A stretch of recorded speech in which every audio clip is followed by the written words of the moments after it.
Eto hindi ko ito tolerate ito, mga kababayan. Pero dahil gigil na nga din ho, mga boss chief amo sir. Eh, umaabot na ho sila sa punto ng ganito eh. Ano po?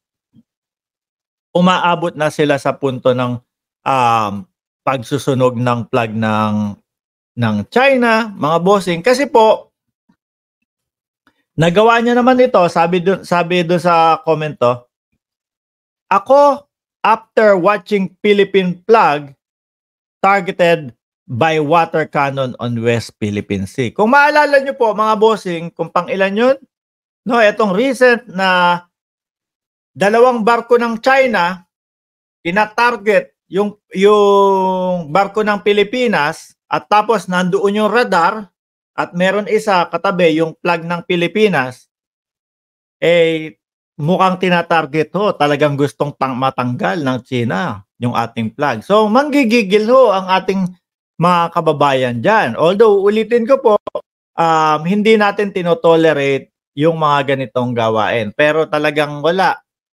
Sa gigil mo sa mga nangyayari, talagang mapapagawa ka na nito. I-play ko ng saglit ha, bagagya. O, yan. Ayan. Inapo yan. No? Ma'am Tuwilyer, Wilfred, wala daw siyang jacket. Saglit niya. Jordan, pakilagyan nga ng jacket si Ma'am Wilfred. Kasi hindi ko maano dito eh. Hindi ko makita dito. Hindi mag-open. Ma'am, lalagyan po kayo. O, yan. Sinunog. Di ho ba? Siyempre, iniisip ng ating kababayan na ina-target nyo ang aming bandila. O, ito naman ang gagawin namin sa inyo. Huwag na ho tayong umabot sa mga ganyang gawain, mga bossing. Maging matatag na lang po tayo at patuloy tayong tumindig ho, mga kababayan. Lalong-lalo na sa ating mga karapatan. Lalong-lalo na po, nandito na ang ating gwapong kaibigan na si DJ Byron Music and Topics. Ayan, suportahan nyo po ang channel niya, mga boss, Chief Amo, sir. Isa din pong kaibigan natin na sumusuporta sa gobyerno ng Pilipinas ho, mga kababayan. Kay Pangulong Bongbong Marcos. So ngayon, tumatag na lang ho tayo, mga kababayan, at patuloy tayong manindigan ho, no? Sa ating mga karapatan. Wag ho tayong gumaya sa mga DS. Jordan, pakilagyan mo daw ng jacket si Ma'am Wilfred Tuwilyer. Paki-check mo dyan. Wag ho tayong gumaya, mga kababayan, doon sa mga kapatid natin na duwag. No? Bakit hindi nyo i-vlog ang nagawa ng administrasyon? Meron ba? Hindi. Dito na tayo. Kasi di ba ang target nyo ang administrasyon tapos pinepeke ninyo ang administrasyon. So kailangan muna naming salagin yung mga yan. Bago yung tahimik lang ang ating Pangulo eh. Wala dyan pa lang sa Davao. Di ba? Bitter nga si Baste. Oh, ha? Nung unang mautog nila dyan sa Davao, daming tao Davao. Nung unang araw nila, tapos kinabukasan, nandoon yung pamimigay ng mga ano tawag dito? Yung mga dokumento ng lupa. Nandiyan yung inayos yung patubig. Nandiyan yung inayos yung mga kalsada dyan. Hindi naman po pwedeng maging isang araw lang na pag-aayos yun. Tapos na para magmukha lang na magaling ang ating gobyerno. Gugugol ho ng ilang panahon yan. Isang taon, 2 taon, ganyan ang magiging panahon yan. Di ba? Etong si Samuel, bakit mo ba binabalandra yung mukha ng anak mo tapos nagtatago ka dyan? Kawawa yung anak mo. Di ba? Oy, baka mategi ka dyan ha. Uminom ka ng tubig dyan. Enjoy mo lang habang pinagtatawanan namin kayo. Baka DDS yan. Pag ganyan hong mga DDS ho yun Tapos, hindi inatinan ni Baste. Biruin mo, ikaw mayor ka ha, mapapabuti yung mga kababayan mo doon sa Davao. Kasi, nabigyan ng mga titulo ng lupa na, Tapos naayos yung kalsada para mabilis yung transportasyon nila. Oh, masaya dapat yung mga taga Davao dun eh. Kaso si Baste hindi ho yata masaya, hindi pumunta doon sa mga inauguration. Eh di bitter. Sabi ni Ma'am Reni, Watanijot. Ano ba yung pangalan mo? Alam ko ibig sabihin. Sana may unity team na lang ulit.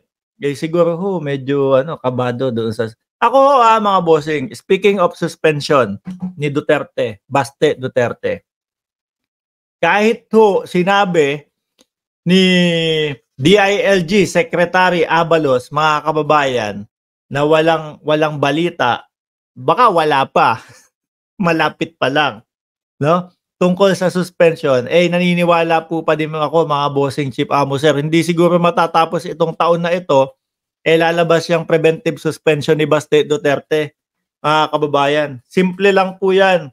Yung mga inutusan na gumanap para doon sa laban kontra droga nila, na preventive suspension, eto pa ho kaya mga bossing, na nag-utos mismo. Diba? Siguro gusto pinapasarap lang ho ni Secretary Abalos, mga kababayan. Oh. Suspendido ho yan. Mga ilang lang yan. Siguro tatagal, ilang buwan, pero hindi matatapos itong taon na ito. Iyakan kayo pag suspendido na si Baste Duterte. Ulitin ko mga bossing, ito pong mga ganitong gawain, although alam po natin na talaga gusto nating tumayo, no?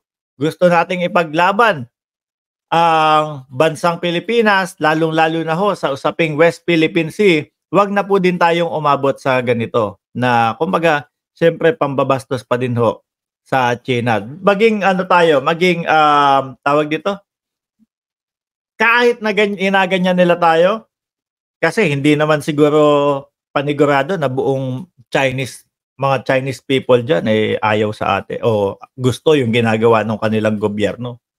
'Di ba po? Kasi ang isang bandila ay nagre-representa po ng bawat isang